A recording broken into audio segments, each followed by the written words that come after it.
రఘు, నీ చిన్నప్పుడు నువ్వేం మాట్లాడదు. ముందు నేను చెప్పేది విను.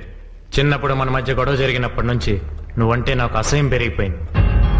జన్మలో నీ ముఖం చూడకూడదు అనుకున్నాను. కానీ ఇక్కడికి వచ్చాక, నిన్ను నీ అందాన్ని చూశాక, నిన్ను తప్ప ఇంకెవ్వరిని పెళ్లి చేసుకోకూడదు అనుకుంటున్నాను. నువ్వు చాలా అందంగా ఉన్నావు. చిన్నప్పుడు అమ్మా నాన్నలు మనం భార్యాభర్తలు అంటుంటే అర్థం తెలియక అవునులే అనుకున్నాను. కానీ కొన్నాళ్ల తర్వాత మన ఇద్దరం దూరం అయిపోయాం. మిమ్మల్ని నేను దాదాపు మర్చిపోయాను. నాకు వెంకటరమణ అనే అబ్బాయితో పరిచయం అయింది. తనంటే నాకు చాలా ఇష్టం. నేను అతన్ని పెళ్లి చేసుకుందాం అనుకుంటున్నాను. నువ్వు అతను ప్రేమిస్తున్నావా?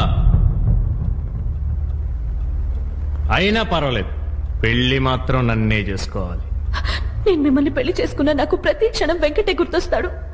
మీకు దండం పెడతాను, నన్ను అర్థం చేసుకో.